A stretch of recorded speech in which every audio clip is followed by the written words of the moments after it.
Bonjour Bonjour Léa, Fatima, je suis enchantée de te recevoir aujourd'hui sur le enchantée. podcast. Ah, merci beaucoup. Alors, tu es beauty planner, pardon. Tu as un long parcours dans le domaine de la beauté qui t'a amené il y a à peu près 2 ans à lancer chez Léa Beauty Planner, Beauty Planner. C'est une agence de création de marques tout à de fait. cosmétiques. Et avant de parler de tout ça, ben, j'aimerais beaucoup en savoir un peu plus justement sur ton parcours dans le domaine de la cosmétique. Comment tu y es arrivé? Qu'est-ce qui te plaisait dans ce parcours-là? Qu'est-ce qui te plaît toujours d'ailleurs dans ce parcours-là dans lequel ben, tu es resté quand même 15 ans Oui, dans le domaine? donc bonjour, enchantée Fatima. Effectivement, donc moi j'ai 15 ans d'expérience dans l'industrie cosmétique, donc je m'appelle Léa Clément. Et ce qui a constitué le moteur de mon parcours professionnel depuis toute jeune, hein, c'est vraiment cette mission de créer la beauté, la planification des projets aussi que j'aime beaucoup, et la valorisation du patrimoine français. Donc l'industrie cosmétique est, on le sait, un fleuron en France, hein, et à l'international. Donc c'est quelque chose qui me tenait à cœur, une industrie que j'ai voulu rejoindre assez jeune. Au niveau de mon parcours, donc j'ai travaillé dans des grands groupes, j'ai travaillé chez Chanel, chez LVMH, chez Estée Lauder, et j'ai également travaillé pour des plus petites structures, des PME, euh, des portefeuilles de clients des clients qui venaient me voir pour que je leur développe leur gamme cosmétique, mais qui n'avaient pas de lien avec l'industrie et qui du coup venaient faire appel à mon expertise du métier pour leur développer leur ligne de soins, leur ligne de parfum ou leur ligne de maquillage.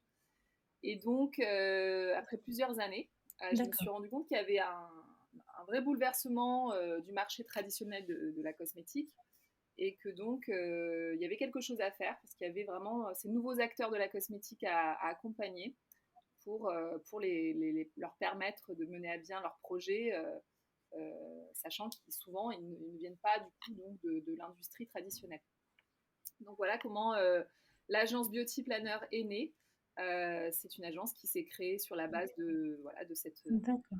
de ce constat d'un nouveau marché, de nouveaux acteurs de la cosmétique.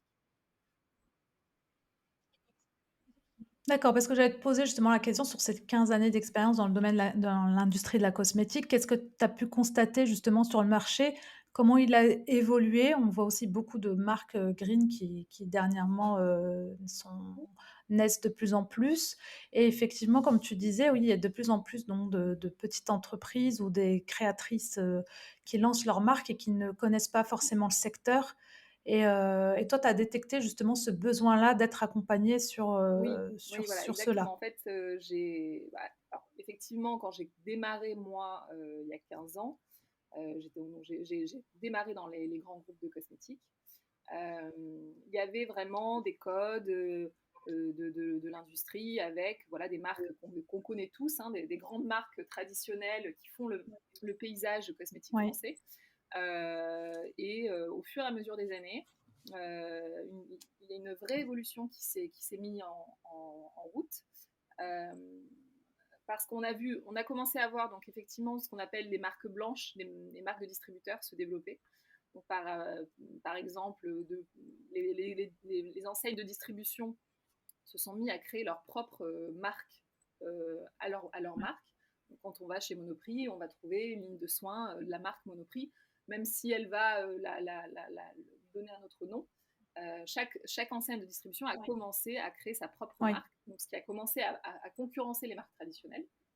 En parallèle, on a vu émerger beaucoup aussi donc d'acteurs qui n'ont pas de lien direct avec l'industrie. Alors moi, j'ai travaillé pour des hôtels, j'ai travaillé pour des salles de sport, des enseignes de textiles, vraiment des acteurs très variés, des influenceurs qui ont décidé de faire leur propre ligne à leur image. Donc effectivement, les hôtels, moi j'avais travaillé pour le Bristol, où j'avais fait son parfum Homme Fragrance. Euh, Par exemple, les enseignes de textiles comme Etam, j'avais fait la gamme de soins pour Nathalie, qui est l'enseigne pour maman et bébé. Bref, on avait Point Soleil qui est ce qui sont les cabines UV. Donc pareil, on leur avait fait une gamme de soins dédiée, spécifique Point Soleil. Donc on a vraiment vu que d'un coup, le marché, les entreprises, le marché changeait. les entreprises se mettaient à créer leur propre marque. Et de ça, une nouvelle évolution qui est arrivée, notamment avec l'avènement de la Startup Ouais. Nation et tout ce qu'on sait aujourd'hui qui est en train d'émerger en France en référence aux États-Unis, c'est effectivement les entreprises qui naissent de toutes parts et qui arrivent avec des projets très intéressants et qui sont aidés aujourd'hui par toutes les structures qu'on connaît en France. Mais qui n'ont pas justement cette expertise de l'industrie et qui du coup font appel à moi notamment pour que je les accompagne sur le développement de leurs projets. Voilà, voilà.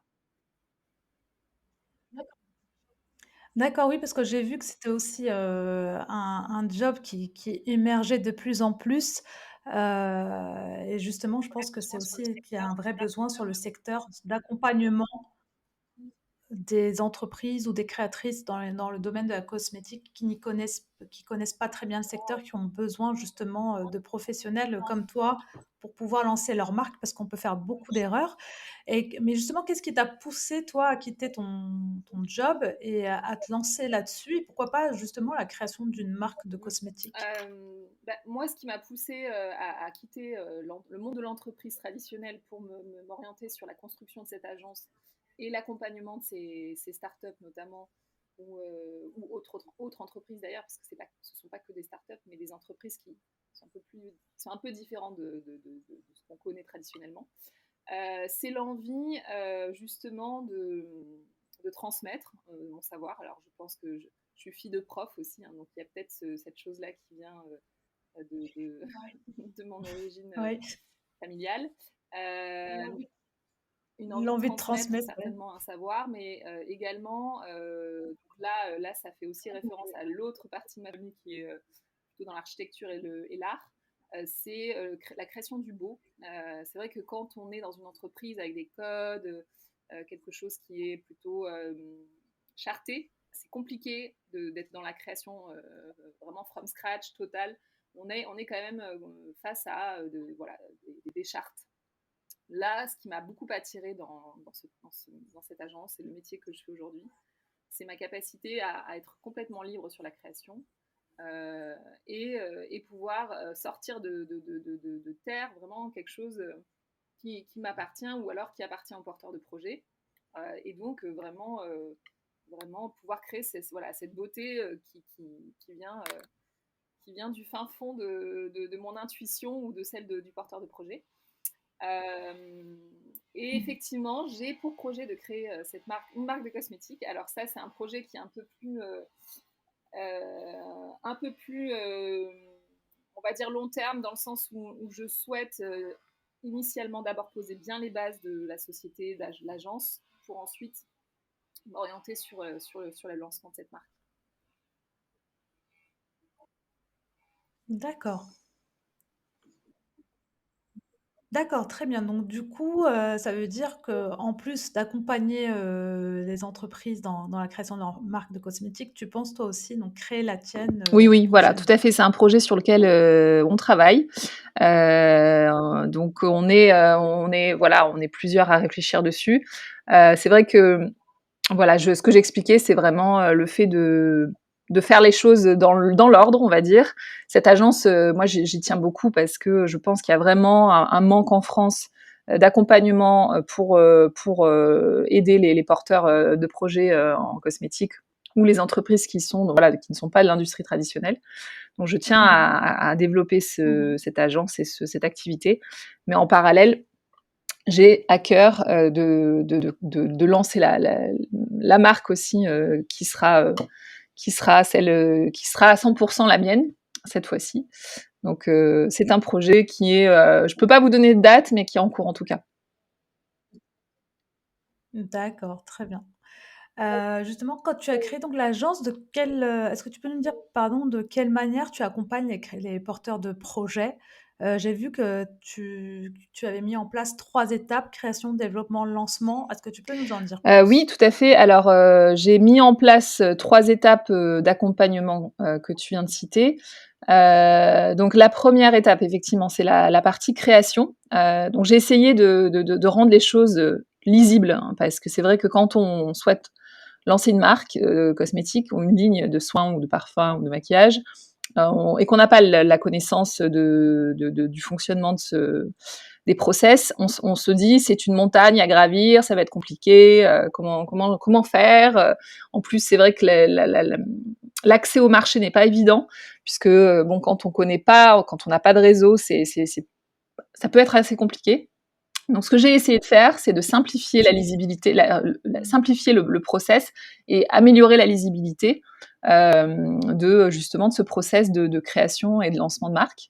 Et je l'ai fait en 3 étapes. Donc, la première partie, c'est vraiment un accompagnement sur la création de la marque en lien avec les fondations de cette marque. C'est-à-dire que j'ai beaucoup de clients potentiels qui viennent me voir pour faire de la formulation, mais ils sont pas passés par la phase 1, qui est pour moi fondamentale. C'est vraiment quelle est votre stratégie de marque, quels sont vos piliers de marque, votre mission. En fait, c'est vrai que on parle souvent du why de Simon Sinek, qui est en fait de créer quelque chose qui réponde vraiment à une mission de vie, à une raison en fait bien plus profonde que juste des caractéristiques techniques.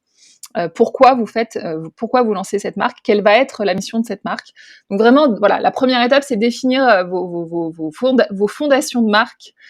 J'ai coutume de dire que c'est comme les fondations d'une maison avant d'établir les étages supérieurs. Avant de passer à la formulation, faut poser les fondations de la marque, quelle est la stratégie, l'ADN, les piliers, votre why, pour ensuite passer à vraiment la création de votre gamme. Combien de produits, quel packaging, quelle formule, etc. Donc ça, c'est la première étape. On définit la stratégie de la marque, on définit la composition de la gamme, les spécificités pack et formules, et ensuite on dresse ce qu'on appelle un cahier des charges pour les différents partenaires qui vont rentrer dans le processus de développement du produit. Donc là, effectivement, on part en étape 2. Donc l'étape 2, du coup, c'est le développement de vos produits. Donc par exemple, on est vraiment sur la formulation de vos formules, le sourcing des packaging, la mise en place de votre identité graphique et de vos designs de packaging, toute la partie aussi aspect réglementaire, tests toxicologiques, toute la production jusqu'à la livraison en entrepôt. Donc ça, c'est la phase 2. Et la dernière étape, c'est vraiment qui est une étape qui est évidemment fondamentale, parce que c'est celle qui va vous permettre d'atteindre votre client final, c'est le lancement. Le lancement sur le marché. Donc là, il y a plusieurs stratégies à mettre en place. Il y a donc tout ce qui est stratégie de communication via la création de votre site internet, la ligne éditoriale de vos réseaux sociaux, la mise en place toute la communication, que ça soit physique, online ou offline. Ensuite, il y a la stratégie d'acquisition, c'est-à-dire faire des actions qui vont vous permettre de vous faire connaître, certes, mais aussi de récupérer donc des adresses mail pour créer des bases de données d'email, et ensuite pouvoir, sur cette base-là, communiquer à cette communauté via des campagnes d'emailing, via des offres promotionnelles, etc. Donc la stratégie d'acquisition et la stratégie média et RP, donc pour vous permettre d'avoir une couverture médiatique, parce que ce qui est vrai, c'est que lancer un produit, si vous n'avez pas de couverture médiatique, vous allez réduire votre champ voilà, pour Ouais. obtenir vos clients. De Exactement. visibilité, quoi. Donc la couverture médiatique, donc là, ça passe par l'élaboration d'un dossier de presse, l'envoi à une base de données de toute la presse nationale cosmétique, la partie aussi influence, donc avec toute une stratégie influenceur qu'on met en place avec un de mes partenaires. Voilà, jusqu'à le clou du spectacle qui est la distribution de votre marque. Ensuite, ça, c'est un choix.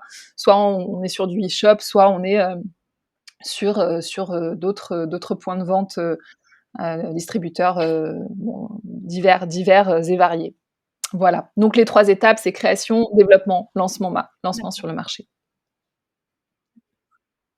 D'accord, oui, c'est vraiment un accompagnement de A à Z, sur, Voilà, la création de exactement, sa tout à marque fait. de cosmétiques. Donc on est vraiment, comme tu disais, les fondations et ensuite, la création du produit et Voilà, sa tout à promotion. fait.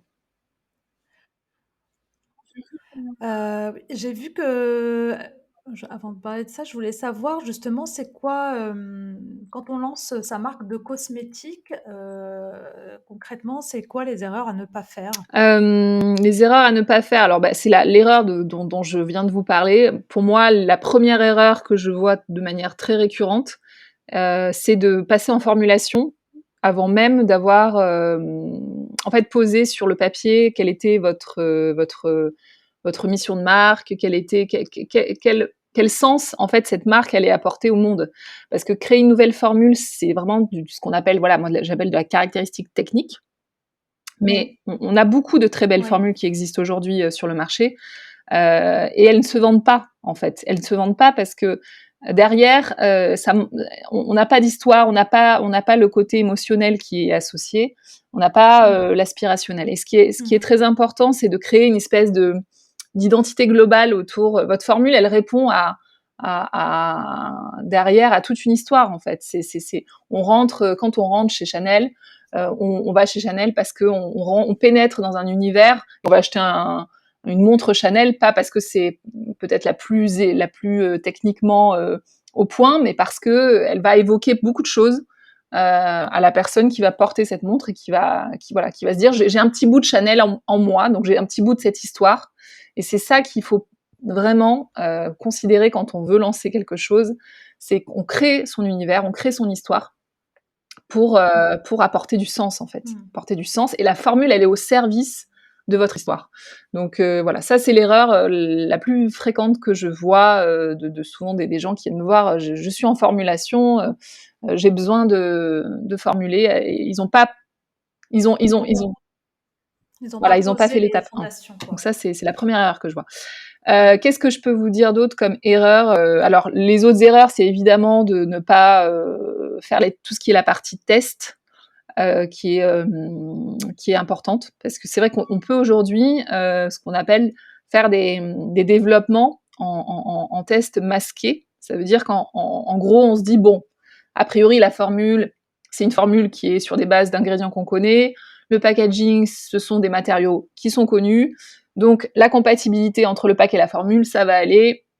Je lance ma production et puis je fais les tests en masqué. Et puis parfois, on se rend compte que on a fini la production et au bout de 2 mois de tests, on a un problème par exemple, de restitution de la formule dans la pompe. La pompe, elle se bloque parce que la galénique, elle est trop épaisse, ou enfin, elle n'est pas adaptée à l'orifice. Enfin, on peut avoir toutes sortes de problèmes qui peuvent nous arriver de nulle part si on a voulu aller trop vite Mmh. et ne pas faire les phases de test qui sont, à mon sens, importantes pour éviter les mauvaises surprises quand on est sur la partie production, qu'on a tout payé, qu'on a Ouais.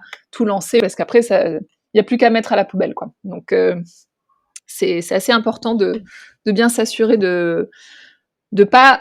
Il y a des délais incompressibles. C'est vrai que beaucoup de marques aussi souhaitent aller vite parce qu'il y a voilà, des impératifs financiers, etc. Mais il y a des choses qui sont incompressibles. On est Mmh. vraiment obligé, ou alors du moins, il faut Ouais. éviter de raccourcir ces temps-là de test. Oui, puis il vaut mieux prendre le temps de faire ces tests-là parce que ça au final, s'il y a un souci, ça nous coûtera peut-être Exactement. plus cher, et en financièrement et en termes de temps, parce qu'il faut revenir Exactement, en arrière exactement. quelque part. Aller plus vite que la musique, ça sert à rien. Mmh. Il vaut mieux prendre un tout petit peu plus de temps, mais s'assurer que tout est bon. Et puis ensuite avancer comme il faut au bon rythme pour que la marque elle soit. Même si, alors c'est vrai qu'il y a des marques parfois qui viennent me voir et disent oui, mais vous comprenez, j'ai vu qu'un concurrent vient de se lancer sur le même credo que moi. Je faut absolument que je lance au plus vite parce que sinon on va croire que mon idée n'était qu'une copie de l'autre. Enfin, non, parce qu'en fait, pareil, ça aussi, c'est souvent une remarque que je leur explique, enfin, que je leur fais, c'est C'est pas parce qu'il y a un concurrent qui a exactement la même idée que vous que votre marque elle est à jeter à la poubelle. C'est au contraire, ça signifie qu'il y a un besoin, qu'il y a une demande et il y a de la place pour tout le monde. C'est pas un souci. Vous aurez votre propre identité, vous aurez votre propre différenciation. C'est pas parce que sur votre technologie ou concept vous êtes proche d'un autre que forcément c'est plus la peine de lancer.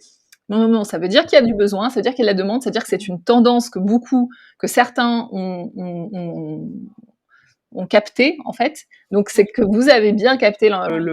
l'ambiance générale de la société actuelle et que vous avez lancé le bon concept.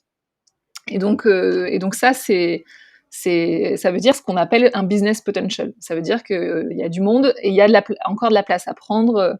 C'est du potentiel business, quoi. Voilà. Oui. Oui, et ce qui fera la différence, c'est ce que tu disais au départ, c'est vraiment de travailler son branding, son histoire, Voilà. son identité de marque. Parce qu'après tout, des crèmes de jour, sur le marché, il y en a plein, mais ce qui les différencie, toutes, c'est vraiment l'histoire qu'ils ont su raconter, que chaque marque a réussi en tout cas à raconter, qui fait qu'elle a trouvé Exactement. son public après. Exactement. Mmh. Et puis c'est aussi, je pense important de travailler aussi justement sa communauté avant même, de lancer sa Oui, marque.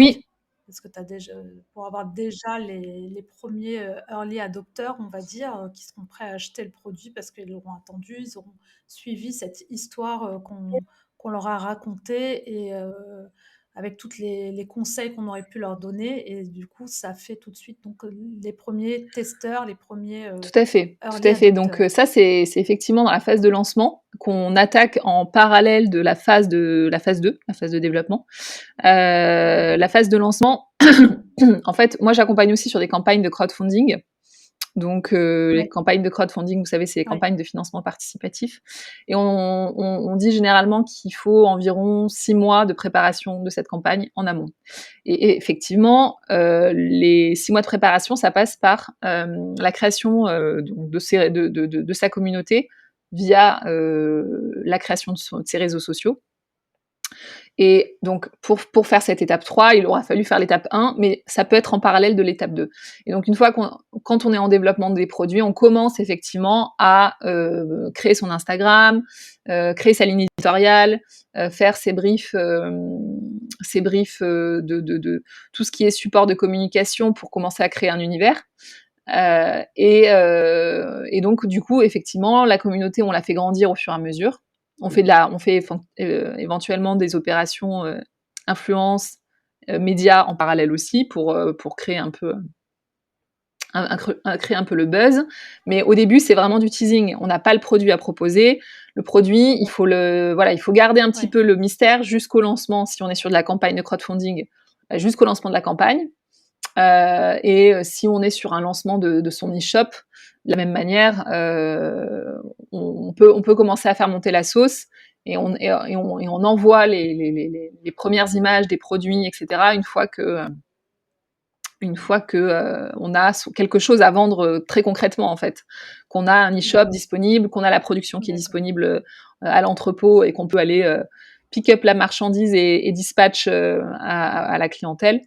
Donc voilà, il faut préparer la communauté, mais il faut pas, voilà, rester dans le teasing pour pouvoir faire le reveal de vos produits et de votre marque quand c'est concrètement disponible en vente, quoi. Mm. Mmh. Et justement, oui, parce que le marché, de la cosmétique, c'est vraiment ce qu'on appelle l'océan rouge, hein. C'est qu'il y a énormément de marques qui se lancent, presque chaque jour, je crois. Donc, qu'est-ce qui fait vraiment, la différence? Comment on peut faire, se démarquer pour trouver, vraiment, on va dire son positionnement, son public, et pour voir, Surtout quand on est bah, important. surtout quand on est un porteur de projet, parce qu'il y a beaucoup de femmes qui se lancent dans le domaine de cosmétique, mais pour pouvoir tout simplement justement, vivre, de sa marque. Effectivement, on dit souvent que le marché cosmétique est un marché saturé, et que, c'est difficile de faire sa place avec les gros poissons. Donc tu parlais d'océan rouge et c'est l'une des théories souvent que j'explique un peu aux clients, aux porteurs de projets, c'est que on a donc l'océan rouge où il y a tous les gros poissons.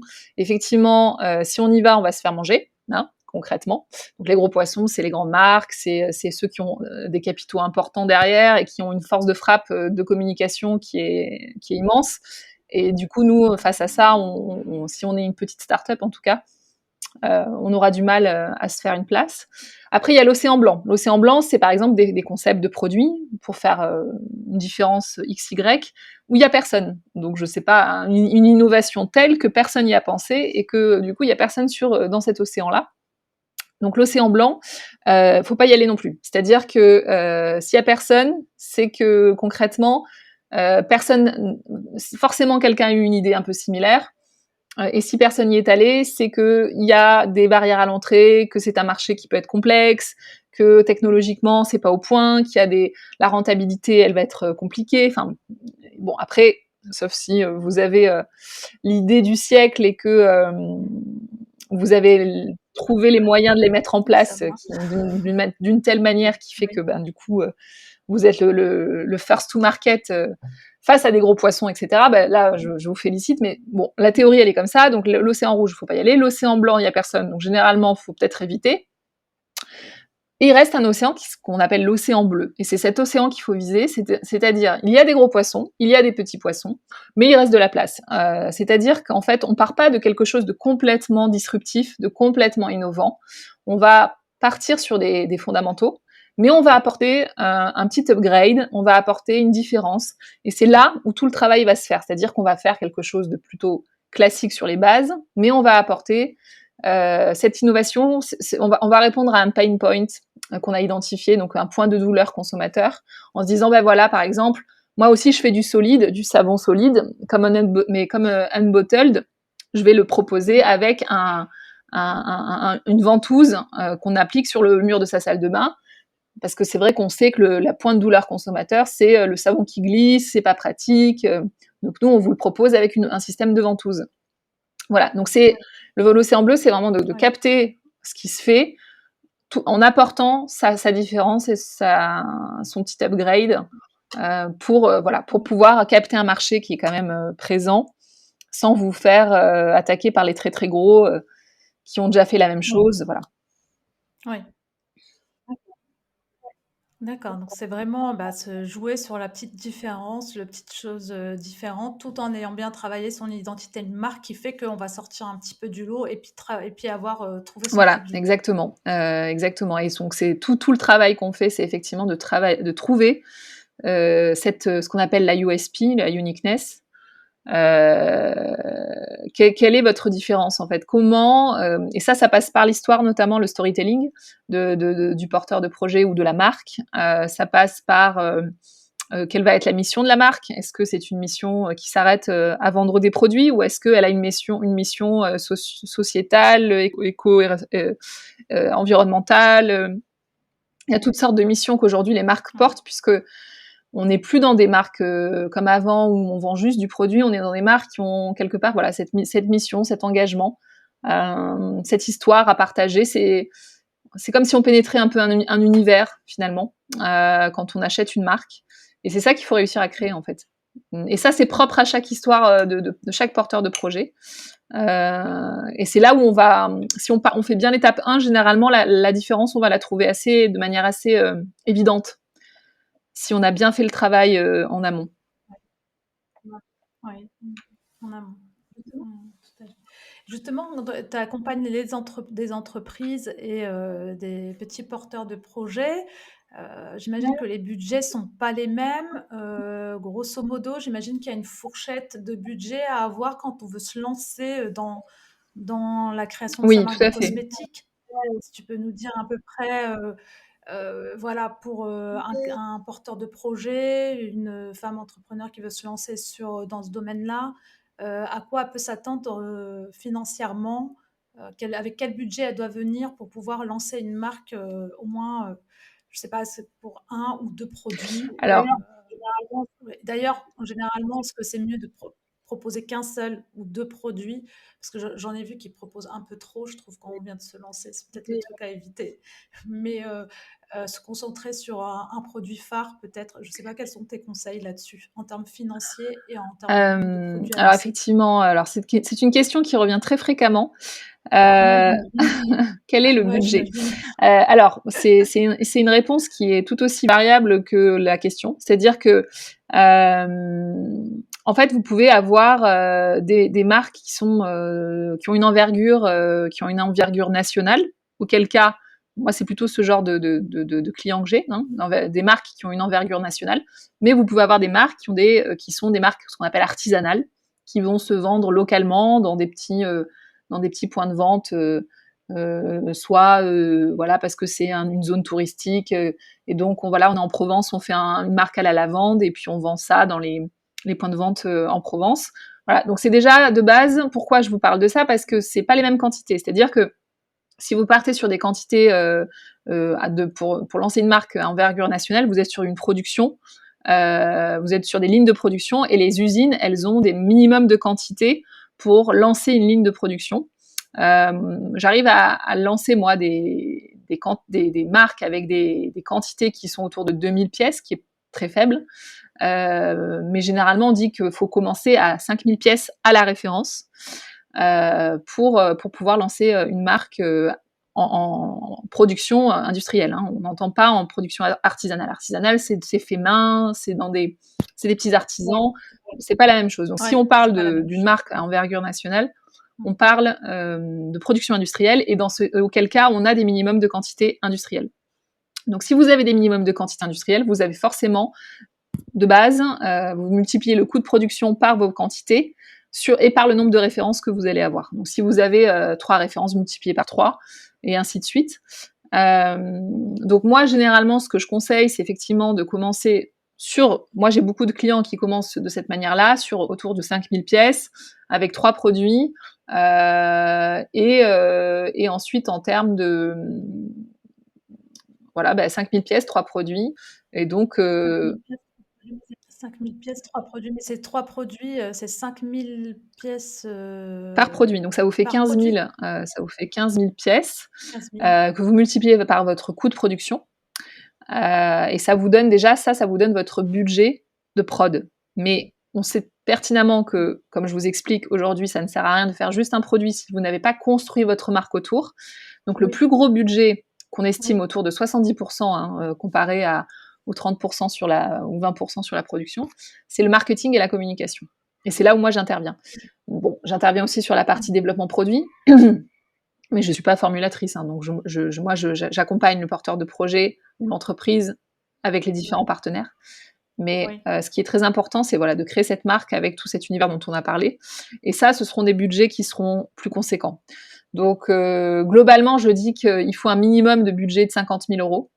Et idéalement, sur ce genre de taille de projet, je dirais 100 000 euros, comme pour partir relativement sereinement, sachant qu'on peut aller jusqu'à 150 si vraiment on a des ambitions un peu plus hautes, parce qu'on peut trouver Mmh. tout type de prix, même en termes de D'accord. partenaires, c'est-à-dire que vous avez des partenaires qui seront un peu low cost versus des stars du design, par exemple, qui vont facturer extrêmement cher, ou de photographes pour la partie shooting de votre campagne. Enfin, ça va dépendre. On peut trouver Mmh. toutes sortes de prix. Mais voilà, je dirais que si on veut, avec ce qu'on connaît aujourd'hui, le réseau qu'on a, enfin qu'on peut proposer, Mmh. 50 à Oui. 100 000 euros, c'est l'idéal. 6 000. D'accord, minimum 50 000. Donc ça veut dire que dans les 50 000, le plus gros du budget sera pas forcément sur la partie développement, mais sur la partie Oui, exactement, communication et exactement. marketing, c'est ça? Après, D'accord, effectivement, ce que parce que font c'est ce beaucoup qui de startups, elles commencent en fait, elles n'ont pas forcément le budget, tout le budget d'un coup. Il y a beaucoup aujourd'hui de possibilités de financement qui existent, notamment, bon, hein, on connaît les prêts bancaires, mais prêts bancaires, c'est quand même, elles demandent généralement des garanties. C'est comme quand on fait un prêt bancaire pour une maison, hein, c'est pas du tout, voilà, c'est vraiment lié à votre situation personnelle. Et c'est pas forcément les premiers qu'il faut aller voir. Il existe beaucoup de façons de financer sa marque. Alors déjà la campagne de crowdfunding, hein, dont on parlait tout à l'heure, puisqu'on peut récupérer une oui. partie de sa prod. Oui, C'est exactement. plus de la communication que vraiment une solution de financement, mais tout de même, ça vous rapporte un peu d'argent. Vous avez tout ce qui est subvention, prêt d'honneur, donc il y a énormément maintenant de possibilités de faire financer une partie de sa marque euh, par voilà, tout ce qui est subvention ou prêt d'honneur. Et ça, donc Mmh. c'est via la BPI France, c'est via votre région, il y a parfois des concours, donc il y a énormément de choses qui existent. Donc c'est un peu, j'avoue, c'est un peu une usine à gaz à comprendre quand on ne connaît pas. Donc moi, pareil, j'aide aussi à clarifier sur cette partie financement pour les marques. D'accord, très bien. Donc du coup, vraiment, tu accompagnes sur tous les points et donc j'ai vu effectivement que tu as pas mal de partenaires, des laboratoires, enfin, tu as tout un carnet d'adresses qui permet vraiment, à la personne que tu accompagnes, d'être, prise en main du Ouais, début jusqu'à la bah fin. justement là, depuis début 2022, on a beaucoup de nouveaux partenariats. Donc de nouveaux laboratoires. Donc on est devenu partenaire avec KissKissBankBank, donc la plateforme de crowdfunding.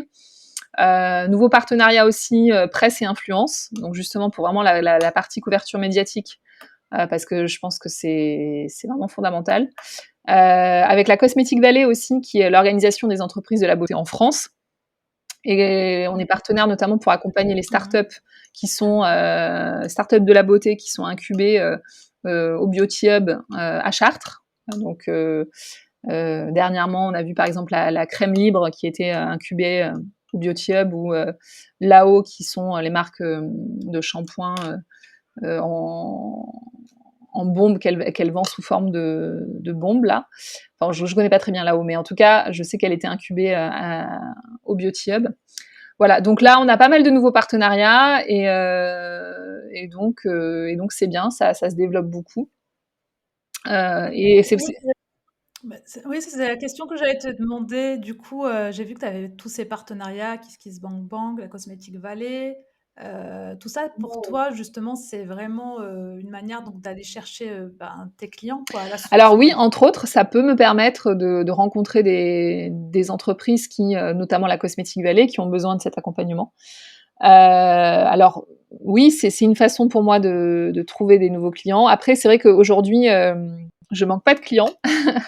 J'en ai pas mal. D'accord. Parce que je voulais savoir justement comment tu fais, justement, quelle stratégie toi tu as mis en place pour faire connaître justement, ton Alors agence? moi j'ai une communication qui est pour l'instant assez peu offensive, on va dire. Alors je suis quand même présente, hein, je suis présente sur les réseaux sociaux, etc.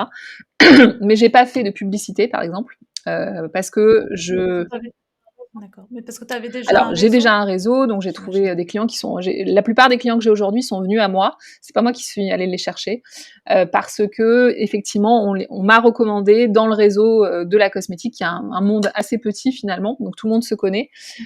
Donc, ce sont des gens qu'on Mmh. m'a envoyés parce que, souvent, mes partenaires laboratoires qui, eux, ne sont pas des marketeurs, qui n'ont pas cette justement accompagnement 360 D'accord. puisqu'ils se retrouvent justement face à de nombreuses marques qui disent ah, je veux développer une formule de soins, machin. Et alors on leur demande est-ce que vous avez un projet à nous présenter pour nous expliquer un petit peu de quoi il s'agit. Et puis souvent, bah non, c'est juste que j'aimerais faire cette formule. Et là, hop, ils me les renvoient pour me dire bah, passez d'abord sur la phase de création de la marque, de votre projet, de votre business plan. Et ensuite, on pourra évidemment vous accompagner sur la formulation. Mais généralement, même les laboratoires, ils ont beaucoup de demandes. Et si le projet est un peu et pas encore bien construit et stable, généralement, ils me les renvoient et c'est comme ça, par le réseau, que j'ai eu mes premiers clients. Euh, voilà. D'accord. Ouais, donc c'est le réseau, Principalement, effectivement c'est le qui est très réseau aujourd'hui. important, Ouais. quoi. Après, on est en B2B, donc le Principalement. B2B, c'est Mmh. pas, on n'a pas voilà, on va pas communiquer comme en B2C, puisqu'on est sur des clients Mmh. professionnels, on n'est pas sur du consommateur final. Mais voilà. Mmh. Très bien, bah, merci beaucoup. Est-ce que tu as justement un exemple d'une marque de cosmétiques, un peu une étude de cas qui, pour toi, selon toi, a parfaitement réussi son lancement? Que tu trouves, bah, vraiment, l'identité de marque, l'histoire, très bien faite, Oui, ainsi alors que le produit? j'en ai cité une la dernière fois dans un autre podcast d'ailleurs. C'est la marque Horace que j'ai trouvé. Moi, ça a été l'un des lancements qui m'a le plus touchée cette année. Enfin, cette année, c'était même il y a 2-3 ans, je crois. Parce que donc la marque Horace, qui est une marque pour les hommes. Donc ouais, parce que Les je trouve hommes, que ouais. justement, il y a eu de la part du fondateur une vraie construction derrière d'une mission de rendre justement accessible le soin masculin à tout type d'homme et pas que si on est métrosexuel, si voilà on aime le côté féminin. Non, vraiment pour tout type d'homme. Donc le gros barbu, le petit rasé, enfin tout, qu'on soit de tout type ethnique, tout âge, tout milieu social, tout, Mmh.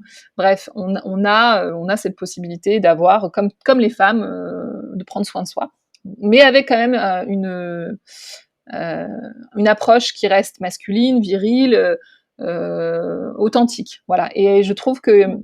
dans l'exécution, ça, du Mmh. coup, ça répond très bien sur les codes couleurs, sur les choix des matériaux, sur les parfums qu'ils ont choisis pour leur formule, qui sont des parfums naturels, mais assez masculins, mais assez subtils finalement. Donc on reste dans quelque chose euh, qui répond vraiment en fait à leur mission de marque. Et je trouve que toute l'exécution, elle est très bien réussie par rapport à ce qui a été créé en amont. Et moi, j'ai converti du coup mon conjoint à Horace, et il adore cette marque, alors que c'est pas du tout normalement quelqu'un qui est dans ce genre de pratique, Oui, quoi. Hein. Il n'est pas, c'est vraiment oui, non, l'homme oui, alpha. oui, qui met oui, on voit alpha qui met minimum, Voilà. qui Et achète puis en une fois grande par an, surface, qui un se préoccupe déodorant pas et forcément un de savoir, dentifrice. Oui, qu'est-ce c'est qu'il ça. implique, quoi. Voilà, c'est Donc ça. voilà, je trouve qu'eux, ils ont vraiment réussi Mmh. leur. Oui, puis en plus leur campagne exactement, ouais, dans le métro et tout était Mm. très bien faite en Ah bah plus. ça, Donc oui, c'est une marque qui c'est sûr que on l'a c'était retenue quelque très chose qui bien. pouvait même choquer parfois sur les campagnes qu'on a vues dans le métro.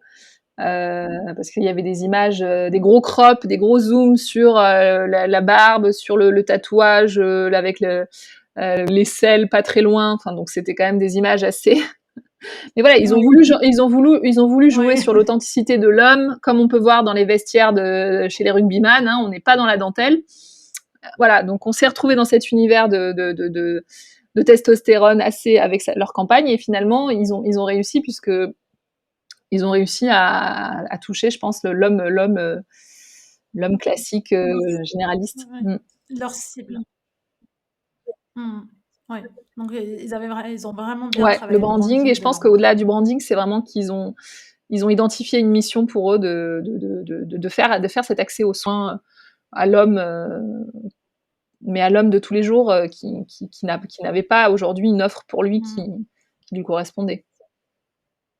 C'est vrai. Mmh. Très bien. Ben, merci beaucoup Léa. Ben, je vais te poser les dernières questions que je pose, dans chaque interview. C'est quoi tes prochains défis pour, l'année 2022? Alors mes prochains défis pour 2022, donc alors déjà donc 2022, comme c'est une année qui est déjà entamée, si tu veux que je t'explique un petit peu.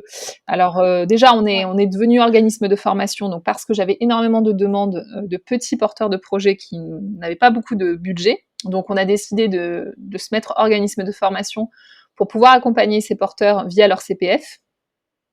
Donc ça, c'est un des projets en parallèle de l'accompagnement de plus grosses entreprises. C'est l'accompagnement donc de ces petits porteurs de projets.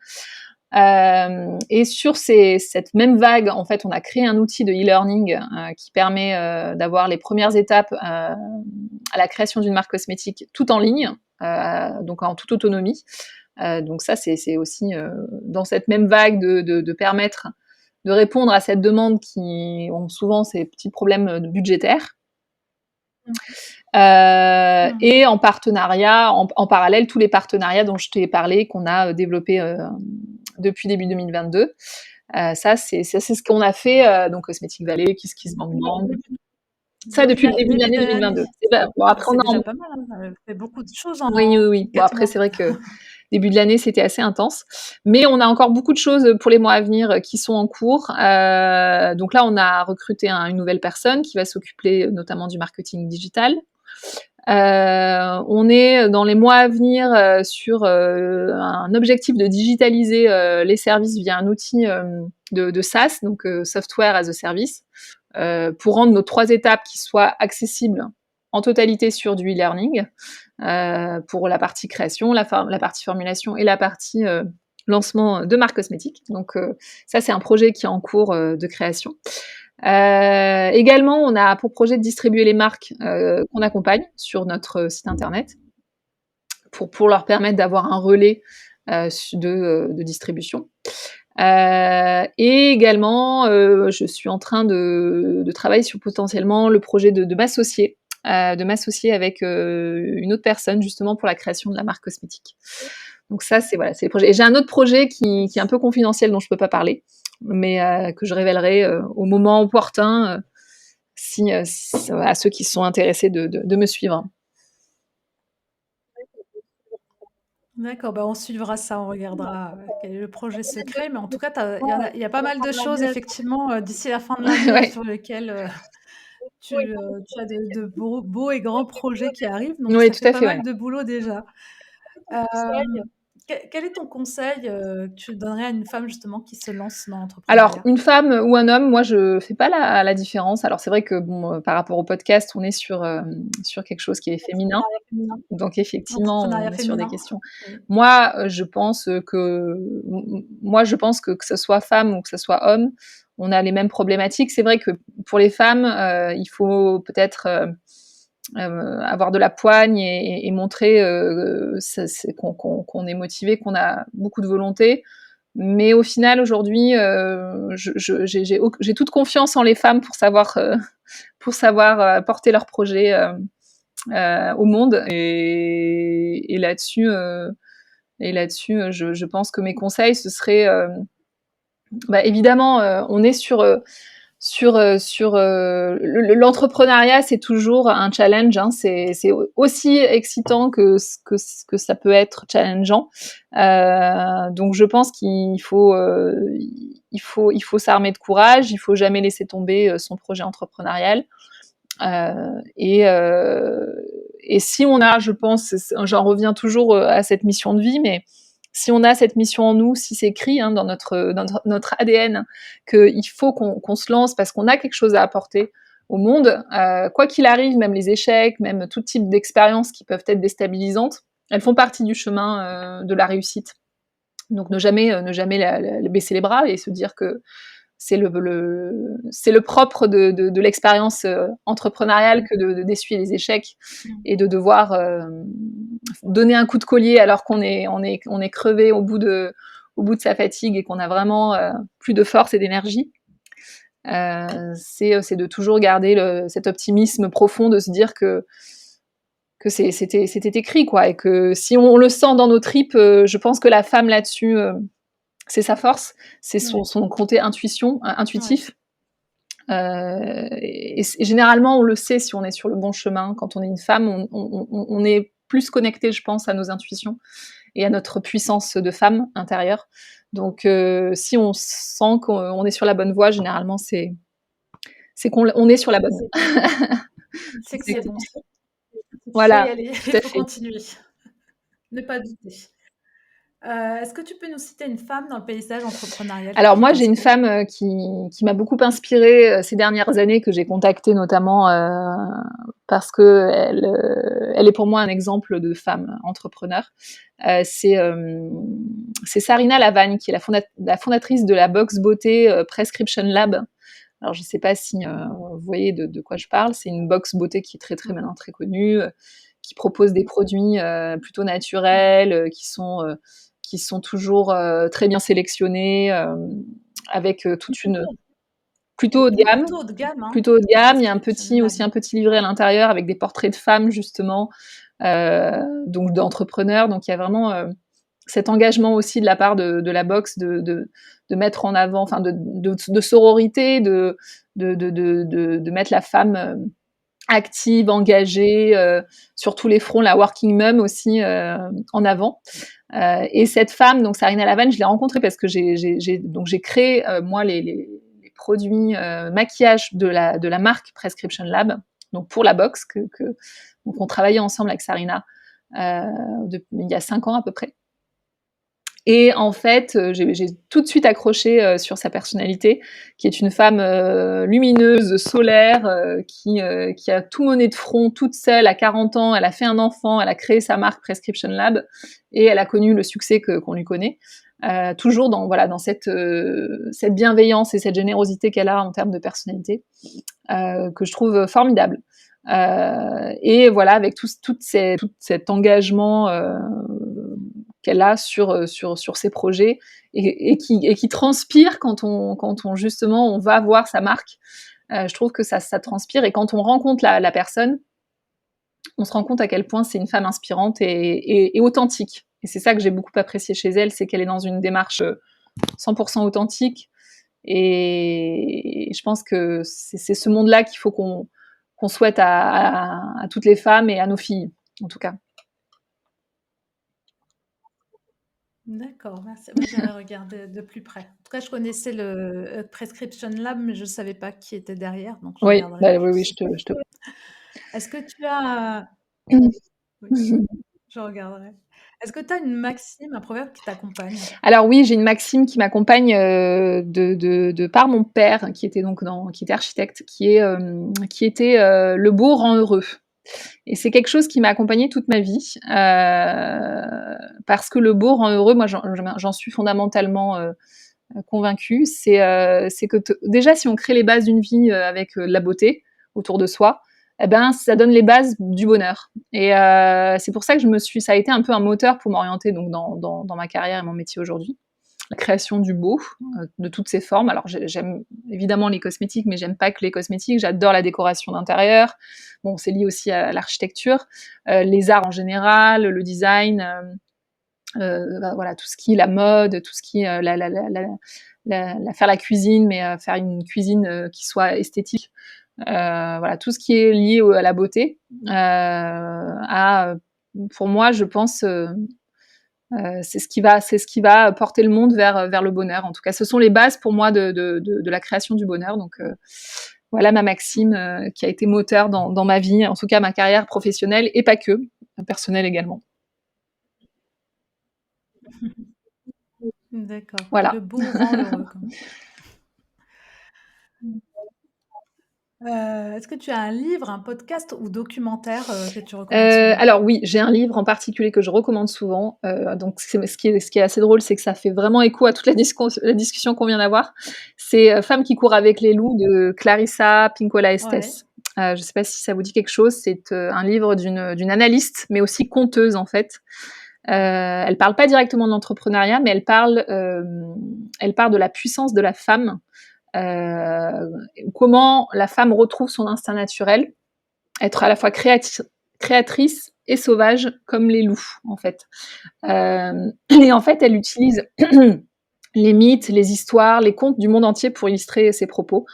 Donc c'est vraiment retrouver sa puissance de femme, son instinct de femme, et comment se connecter à son centre pour pouvoir créer. Et souvent, on voit les contes, les mythes qui font l'histoire du monde. On voit qu'en fait, à travers ces mythes, on a toujours la sorcière, on a toujours le gentil personnage, le gentil et le méchant, par exemple. Mais en fait, c'est une allégorie de ses propres peurs, de ses propres joies. En fait, la femme, elle est pleine de contradictions. et, et en fait, quand on lit ces contes et qu'on fait, on fait le rapprochement avec notre personnalité en tant que femme, notre instinct féminin, on se rend compte à quel point c'est nos combats intérieurs, c'est arriver à écouter sa petite voix tout en enlevant toutes la structure de l'ego qui va venir nous empêcher de voir notre vérité propre. Voilà, c'est vraiment c'est un livre pour nous reconnecter à notre centre, à notre puissance de femme, que je trouve extrêmement fort. Et que je conseillerais vraiment à tout le monde. Moi, c'est mon livre de chevet. Dès que j'ai un petit coup de mou, que je perds espoir, confiance, je lis un passage de ce livre et ça me redonne une confiance vraiment surhumaine. C'est vraiment la puissance de la femme qu'elle met en avant, et là-dessus, c'est vraiment un livre pour moi référence, en tout cas. Merci.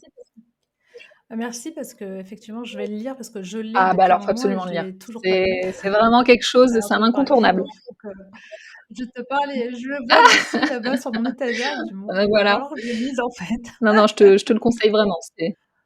Ah Donc oui, oui, je vais le faire. c'est un livre, tu vas le dévorer, tu vas voir. Alors il y a peut-être au début, il faut un peu se rentrer dedans, mais une Je fois le que tu es note. dedans, moi je trouve ce livre, c'est devenu ma référence, en tout cas. C'est bon quoi. On est Voilà, voilà. d'accord. Merci beaucoup Léa. Si on veut t'écrire, Alors ça se bon, passe pour où? m'écrire, on peut aller sur mon site internet, hein, donc j'ai une page de contact, donc je peux, si c'est pour m'écrire dans un cadre donc de lancement de marque, je pose des petites questions pour un petit peu calibrer le projet. Mais après, sinon, voilà, ils peuvent toujours m'écrire quoi qu'il arrive sur cette page-là, contact de mon site internet. Donc c'est www.beautyplanner, donc beauty comme beauté en anglais, planner avec 2 N, donc PLA2NER.fr. D'accord. D'accord. Ou sinon, si c'est dans un autre cadre, pour Oui, rentrer en éventuellement contact sur avec toi LinkedIn, sur tout à fait. LinkedIn aussi, parce que tu es Tout à fait. pas mal dessus. Merci beaucoup. Je te laisse le mot de la Merci fin. Fatima. Ben, écoutez, le mot de la fin, je voudrais vous dire que c'est d'entreprendre si vous avez ça en vous et que vous pensez que vous osez pas, ben, lancez-vous. C'est une expérience qui est passionnante, mais tout aussi challengeante qu'elle est passionnante. C'est une expérience qui va vous mettre à nu parce que vous êtes seul face au monde, vous, vos buts, vos possibilités face au monde. Et justement, ensuite, il s'agit d'aller chercher au fond de vous pour créer votre propre vision du monde. Et c'est là où c'est passionnant, c'est que vous vous retrouvez démunis, seuls, nus, face à tout ce qu'il y a dans ce monde, mais vous vous retrouvez avec votre puissance de femme et dans la création totale. Donc c'est ce qui est le plus passionnant, je pense, et ce serait dommage de louper l'opportunité de pouvoir vivre ça. Donc voilà, moi j'aide en tout cas ces entrepreneurs à mener, à structurer cette mission de vie et à la mettre en musique, mais tout le travail démarre en vous. Et ça, je vous accompagne, je vous tiens la main pour, en tout cas, pour le mettre en musique et le réaliser de la meilleure manière qui soit. Voilà. Oui, merci beaucoup. Très bien, merci beaucoup et merci encore Merci à toi, pour ce Fatima, de témoignage. m'avoir reçu. Merci Léa et à très Au vite. revoir.